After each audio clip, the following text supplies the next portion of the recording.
All right, let's take it back a little bit. What type of student were you in school? A student, I always got good grades. Like, bringing home anything less than a B wasn't okay. So, and I got paid for my grades, so I always was a pretty good student. I was a badass kid, but I was a good student, if that makes any sense. Jobs that makes sense. Jobs you had growing up, if any? I've only had 2 jobs, and then from then I've been working for myself. My very first job, I worked at a pet store. Animals were my passion. I worked there probably for like 6 months, and then I went into, I started working for the YMCA, which I was there for 7 years. I was a swim instructor and lifeguard there. Any crazy stories dealing with any of those jobs? The kids? Oh my God, because I taught 3 to 5.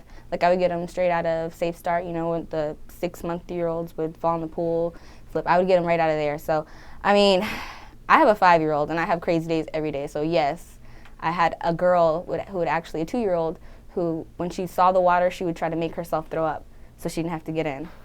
Like, just looking at it, I was like, oh, God. Those regular jobs you had, right? Mm-hmm. What was the transition between those regular jobs and then modeling? I was very passionate about music, and I was doing a photo shoot for my first mixtape that I had to do, and that's how I kind of fell in love with modeling. But you know, aside from modeling, I did do webcamming at one point. I was dancing. I was a really young mother, and I had some responsibilities that I needed to take care of. But the only 2 regular jobs I've had was pet store and swim instructor and lifeguard. Other than that, I've always worked for myself.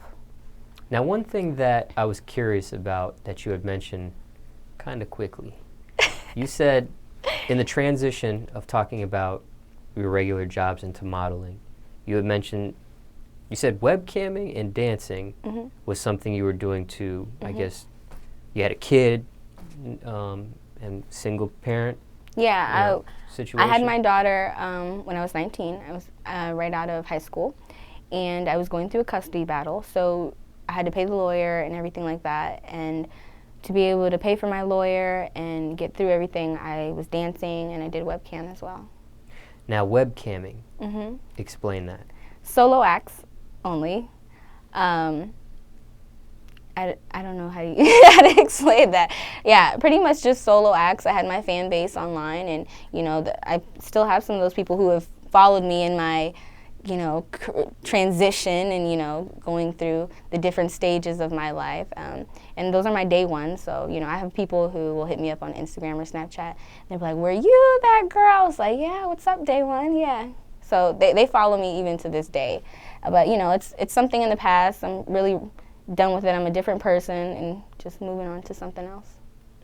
But there's video of you out there. There is video, yeah. I mean, it's old. I mean, it's distorted and old. If you can see it and enjoy it, I mean, I've had over 1 million hits on it on different platforms. So, Google me, or don't Google me. But if people bring that up, it doesn't bother me. I'm not ashamed of it. But it's not something I promote because it's not something I'm taking bookings for, and it's not something that I'm really trying to push. That's why I'm not like, oh, hey, look, I used to do this, because I'm really focused on, I'm thinking forward, and if you keep looking back, how the hell are you going to progress? So, I mean, I'm not ashamed of it. I don't like people, all my people have been pretty respectful about it, my day ones, even other people who have stumbled upon it, whatever. Everybody's really respectful. It's all about how you carry yourself too, so.